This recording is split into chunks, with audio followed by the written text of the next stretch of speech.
ராமனின் அருளமுதமாக வழங்கப்படுகிறது.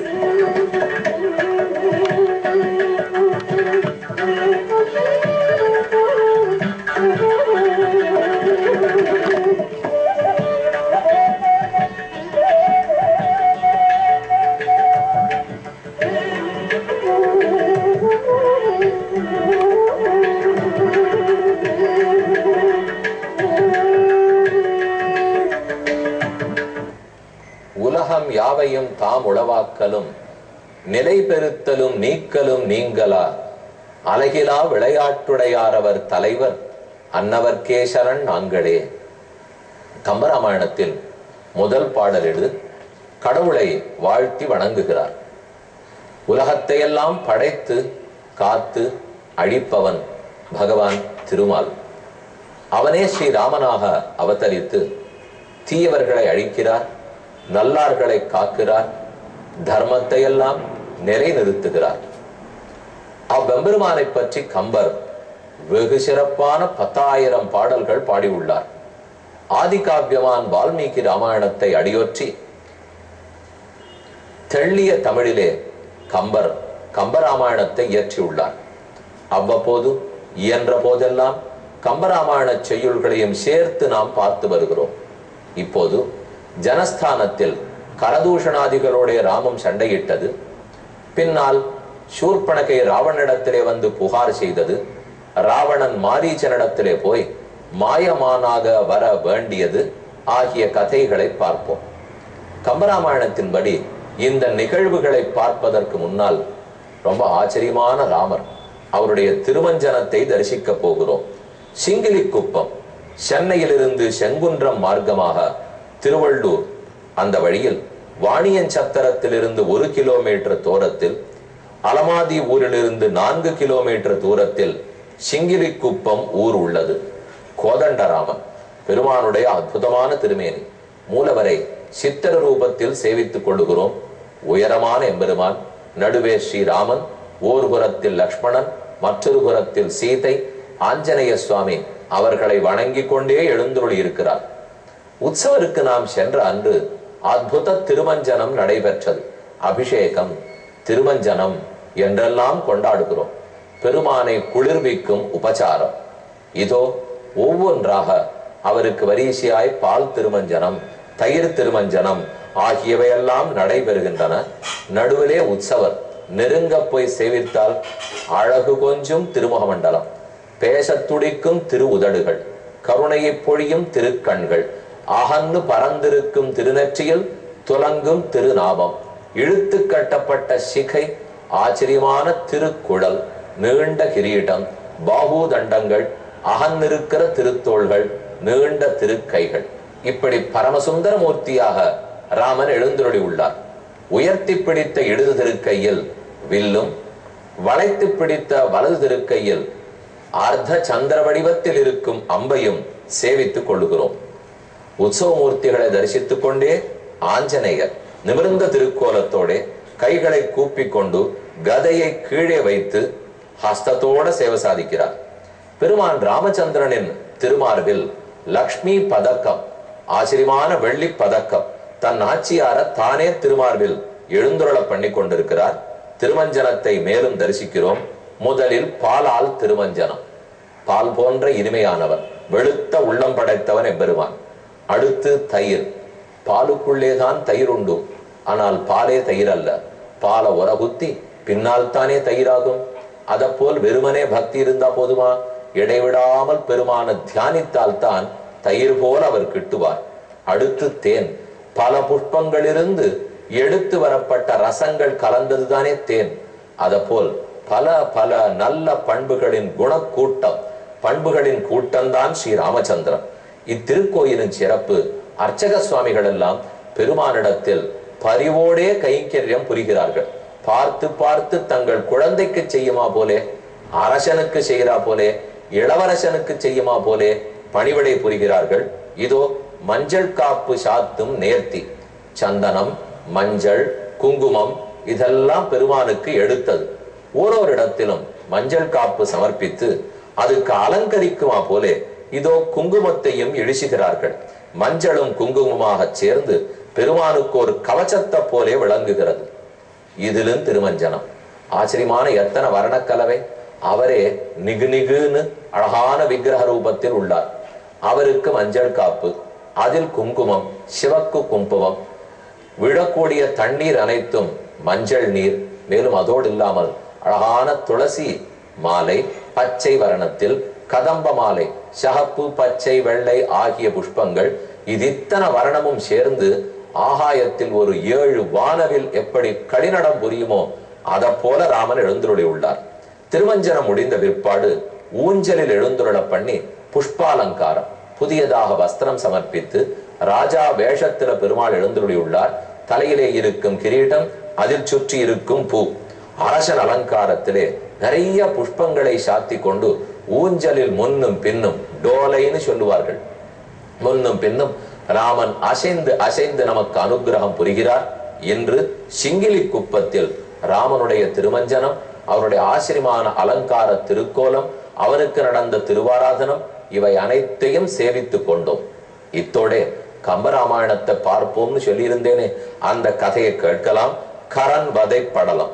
கம்பர் கூறுகிறார், வளைந்த காலையின் வளைந்தது அவ்விராமன் கை வரி வில், விளைந்த போரையும் ஆபதும் விளம்புதும் விசையால் புளைந்த பாய் பரி புரண்டன, புகர்முக பூட்கை உழைந்த மால்வரை உறும் இடி பட ஒடிந்தென்ன. ராமனுக்கும் 14,000 அரக்கர்களுக்கும் போர். அந்த சமயத்தில் அன்னு நேர்ந்த நிசாச்சரரை கவர்ந்தவெங்கனை காகுத்தன். அவன் கையில் பிடித்திருப்பது வில்லா அல்லது மேருமலையா? வில்லிலிருந்து புறப்படுபவைகள் அம்பா அல்லது தீ கங்குகளா என்று புரியாமல் அரக்கர்கள் திகைத்தனர். காலை பொழுது புலர்ந்தது தெரிகிறது, அதற்குள் மாலை வந்து விட்டதா என்று சூரியன் நினைப்பரே, அந்த சூரியனுடைய ஒரு முகூர்த்த நேரத்துக்குள்ளே அனைத்தும் நடந்தது. காலையிலிருந்து மாலை வரை அல்ல, ஒரே முகூர்த்த நேரம். அதற்குள் அனைவரும் அழிந்தனர். 1, 10, 100, 1000, கோடி என்று உணரா துன்று பத்திய ராகவன் சுடிசரன் துறப்ப சென்று பத்திர தலையின் மலை திரண்டன்ன கொன்று பத்தியில் குவித்தன பிணப்பெரும் குன்றம். ராமனிடத்திலிருந்து 1, 10, 100, 1000 கோடியா என்று தெரியாமல் வரிசையாக அம்புகள் பறந்து வந்தன, அனைவரையும் அழித்தன. அலை மிதந்தன குருதியின் பெருங்கடல், அரக்கர் தலை மிதந்தன. அலையா, கடலா அல்லது குருதி புனலா? அதில் அரக்கர்களின் தலை மிதக்கின்றனவா? நெடுந்தடி மிதந்தன, தடக்கை மலை மிதந்தன, வாம்பரி மிதந்தன. ஆனையோ குதிரையோ தேர்களோ அனைத்தும் மிதந்தன. சிலை மிதந்தன, மிதந்தன கொடி நெடுந்தேர்கள். கொடியோடு கூடிய தேர்கள் எல்லாம் காணும், குதிரைகள் எல்லாம் காணும், ஆனைகள் ஒட்டடங்கள் அனைத்தும் அடித்து போயின. இப்படியாய் ராமனுக்கும் தூஷணனுக்கும் சண்டை நடந்து முடிந்தான் தூஷணன். திரிசிரா அழிக்கப்பட்டான். இறுதியாக கரனோட போர். அப்போது ராமன் கையில் பிடித்திருந்த வில், அந்த வில்லின் பிடியை ஒடித்து விட்டான் கரன். முடிப்பெண் என்று ஒரு மொய் கணையால் என தொடுத்து நின்று உயர்த்தோள் உற வாங்கினான். பிடித்த தென் சிலை பேர் அகல் வானிடை இடிப்பின் ஓசைவிட கடிது இற்றதே. ராமன் கையில் பிடித்திருக்கும் வில், அதன் பிடியை ஒருத்தன் ஒடிக்க வேண்டுமானால் நிஜமாகவே வீரனாக இருந்திருக்க வேண்டும். ஒடிந்தது. வருணன் கொடுத்த வில்லை ராமன் எடுத்துக் கொள்ளுகிறான். என்னும் மாத்திரத்து ஏந்திய கார்முகம் சின்னம் என்னும் தனிமையும் சிந்தியான். மன்னர் மன்னவன் செம்மல் மரவினால் பின்னுற தன் பெருங்கரம் நீட்டினான். தேவரையே, நம்ம விட யுத்தத்தில் நல்ல உற்சாகத்தோடு இருக்கிறானே என்று சொன்ன ராமன் சிறந்த தன்னுடைய வரபலத்தால் வருணனே கொடுத்திருக்கும் வில்லை பிடித்தான். அதிலிருந்து உயர்ந்த அஸ்திரத்தை எய்ய கரன் மடிந்து போனான். ஆர்த்து எழுந்தனர், ஆடினர் பாடினர், தூர்த்து அமைந்தனர் வானவர் தூய்மலர். தீர்த்தனும் பொலிந்தான் கதிரோன் திசை. அப்போதுதான் சூரியனுக்கு நிம்மதி ஏற்பட்டு கிழக்கே உதித்தான். அப்போதான் இந்திரனுக்கு நிம்மதி ஏற்பட்டு ஆகாயத்திலிருந்து பூமாறி ஒழிந்தான். அனைவரும் எழுந்தனர், ஆடினர் பாடினர். ராமனை சீதை கண்டால் அள்ளி அணைத்து கொண்டாள். மூத்தம் ஒன்னில் முடிந்தவர் மொய் புண்ணீர் நீத்தம் ஓடி நெடுந்திசை நேர் உற கோத்த வேலை குரலென வானவர் ஏப்த வீரன் இறுதி இருந்தானரோ. இப்படி தன் வீரத்தை வெளிப்படுத்திய ராமன் சீதை ஆகியோர் பஞ்சவடியிலே வாழ்ந்து வந்த போது, இந்த காலத்தில் சூர்பனகை அடிபட்டவள் ஓலவிட்டு கொண்டு போய் ராவணனிடத்தில் பேசினாள். இது புரிந்தவர் யார் என்று ராவணன் விசாரிக்கிறான். கானிடை அடைந்து புவி காவல் புரிகின்றார். மீனுடை நெடுங்கொடியினோன் அணையர் மேல் கீழ் ஊனுடை உடம்பு உடமையோர் உவமை இல்லா மானிடர் தடிந்தனர்கள் வாழ்வுருவி என்றாள். ராவணா, நீ நினைக்கிறா போல இந்திரனோ சந்திரனோ குபேரனோ அல்லர்கள், மனிதர்கள். கையில் வாழ் பிடித்திருக்கிறார்கள், வில் வைத்திருக்கிறார்கள். இவர்கள்தான் 14,000 பேரை அழித்தார்கள். மேலே சூர்பனகை ராமலக்ஷ்மணர்களை வர்ணிக்கிறாள். மன்மதனை ஒப்பர் மணிமேனி வடமேரு தன் எழில் அழிப்பர் மேருமலையை வென்றிருக்கும் எழில் மேனி மன்மதன போன்ற அழகிய மேனி திரள் தாளின் வலி தன்னால் என் அதனை இப்பொழுது இசைப்பது உலகு ஏழின் நல் மதம் அழிப்பர் ஓர் இமைப்பின் நனி வில்லால். அவர்கள் ஒரு முறை கண்ணமித்தால் அதற்குள் அவர்கள் கையில் பிடித்திருக்கும் வில் 7 லோகத்தை கூட அழித்துவிடும். இப்படி பேசியவள் சீதையின் அழகை நன்கு எடுத்து கூறுகிறாள். ஆரவள் என்னலோடும் அரக்கியும் ஐய ஆழித்தேர் அவள் அல்குல் கொங்கை செம் பொன் செய் குலிகச் செப்பு பார் அவள் பாதம் தீண்ட பாக்கியம் படைத்தது அம்மா. பேர் அவள் சீதை, அவள் பெயர் சீதை. அவள் பாதம் பூமியில் படிவதற்கு பூமியே தான் பெரும் தவம் செய்திருக்க வேண்டும். தேர் போல் நடந்து வந்தாள். அழகிய ஆன்ற திருக்கண்கள் கொண்டவள். இப்படிப்பட்ட சீதையால் தான் ராமனும் இலக்குவனும் என்னை இப்படி ரூபமே இல்லாமல் காது மூக்கை அறுத்து விட்டார்கள் என்றெல்லாம் பேச ராவணன் வெறி கொண்டான். அந்த சீதையை கவர்ந்து வர வேண்டும்னு நினைத்தான். மந்திரிகளோட ஆலோசனை செய்து ராவணன் மாரீச்சனை அடைகிறான். உன் உதவி தேவை, நீ மாயமானாக போக வேண்டும். ஏவின சிலதர் ஓடி ஏ எனும் துணையில் எங்கும் கூவினர் கூவலோடும் குறுகினர் கொடித்தின் தேர்மேல் மாவினில் சிவிகை தன்மேல் மழை மத களிற்றின் வைய தேவரும் வானன் தன்னின் தேவரும் சிந்தை சிந்த. இது மாரீச்சன் வதைப்படலம். ராவணன் மந்திரிகளோட பேசினான். தேவர்களுக்கெல்லாம் பயம். ராவணனுக்கு கோபம் வந்தால் என்ன செய்வானோ? இந்திரனே அனுமதி பெற்றுத்தான் லங்கைக்குள் நுழைய வேண்டும். சூரியன் அனுமதி பெற்றால் தான் ஒளிவிட முடியும். அடுத்து மாரீச்சன் வதைப்படலம். எதற்காக ராவணா வந்திருக்கிறாய் என்று மாரீச்சன் ராவணனை கேட்கிறான். இருந்த மாரீச்சன் அந்த ராவணன் எய்தலோடும் பொருந்திய பயத்தன் சிந்தை பொறுமுற்று வெறுவுகின்றான். நினைத்தவுடன் நடுங்கினான். ராவணன் எதற்கு வந்திருக்கிறார்? நம்மிடத்தில் என்ன கேட்க போகிறார்? கருந்தட மலை அண்ணானை எதிர்கொண்டு கடன்கள் யாவும் திருந்திய செய்து அவருக்கு வேண்டிய உபச்சாரங்களை செய்து செவ்வி திருமுகம் நோக்கி செப்பும். ராவணனை பார்த்து மாரீச்சன் கேட்கிறான், என்னால் உனக்கு என்ன ஆக வேண்டும்? எதற்கு என் ஆசிரமத்தை தேடி வந்திருக்கிறார்?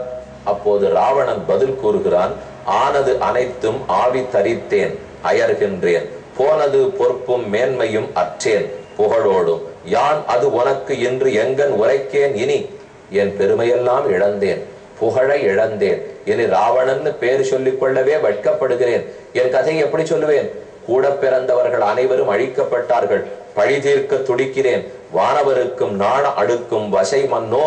வானவர்கள் எல்லாம் தேவர்கள் என்னை பார்த்து எள்ளி நகையாடுகிறார்கள். ஒரே முடிவு, அந்த சீதையை கவர வேண்டும். வெப்பு அழியாது என் நெஞ்சும் உலர்ந்தேன் விழுகின்றேன். ஒப்பு இலர் என்றே போர் செயல் ஒல்லேன். உடன் வாழும் துப்பு அழி செவ்வாய் வஞ்சியை வவ்வ துணை கொண்டிட்டு இப்பழி நின்னால் தீரிய வந்தேன். இவன் என் பெயர் இழந்திருக்கிறேன். இந்த பழியை உன் உதவியால் தான் தீர்த்து கொள்ள வேண்டும் என்று ராவணன் கேட்க மாரீச்சன் அறிவுரை கூறினான். அற்ற கரத்தோடு உன் தலை நீயே ஆனால் முன்னில் பற்றினை உய்ந்தாய். பற்பல காலம் பசி கூற உற்று உயிர் உள்ளே தேய உலந்தாய். பிணை அன்றோ பெற்றனை செல்வம் பின் அது இகழ்ந்தால் பெறலாமோ? என்ன அழகா சொல்றான் பாருங்க. எவ்வளவு கட்டப்பட்டு உன் உடலை வருத்தி எத்தனை 1000 ஆண்டுகள் தவம் புரிந்து நான்முகனிடத்திலிருந்து சாகாவரம் பெற்றாய். அவ்வளவு கட்டப்பட்டு பெற்ற வரத்தையா அழித்துக் கொள்ள போகிறாய்? உயிர் வாழ மாட்டாய். அந்த வரம் சிறக்க வேண்டுமானால் ராமனிடத்தில் அபச்சாரப்படாதே என்று எவ்வளவு சொல்லியும் அவன் கேட்காமல் மறுபடியும் ராவணன் நிர்பந்தப்படுத்துகிறான். ஈசன் முதல் மற்றும் இமையோர் உலகம் மற்ற தேசம் முதல் முற்றும் ஓர் இமைப்பின் உயிர் தின்ப கோஷிகன் அளித்த கடவுட்படை கொதிப்பொடு ஆக இல கணிப்பு இல ராமன் அருள் நிற்ப. நான் விஸ்வாமித்திர யாக சம்ரட்சணத்தின் போது பட்ட பாடு, பின்னால் ராமன் எய்த அம்புகள் அனைத்தையும் கூறினான். ஆனாலும் ராவணன் கேட்கவில்லை. மாரீச்சா சொல்வதை கேள், ஓ மாயமானாக பொன்மாக சீத முன்னாடி நடமாடு என்று கூறினான். வேறு வழி இல்லாமல் மாரீச்சனும் ஏற்றுக்கொண்டான். அடுத்து என்ன செய்கிறான்னு பார்ப்போம். இப்போது சிங்கிலிக்குப்பத்தில் கோதண்டராமரிடத்திலே விடை பெற்றுக் கொண்டு புறப்படுவோம். ஓர் அறிவிப்பு. ஜூலை மாதம் 14, 15, 16 ஆகிய தேதிகளை உடுமலைப்பேட்டை ராமையர் கல்யாண மண்டபத்தில் மாலை 6:30 மணிக்கு பகைவரும் போற்றும் இராமன் என்னும் தலைப்பில் அடியனுடைய உபன்யாசம் ஏற்பாடாகி உள்ளது. உடுமலைப்பேட்டை சுற்றுப்புறவாசிகள் அனைத்து பக்தர்களும் கலந்து கொள்ள வேண்டுகிறேன். இந்நிகழ்ச்சி ஸ்ரீராமனின் அருளமுதமாக வழங்கப்பட்டது.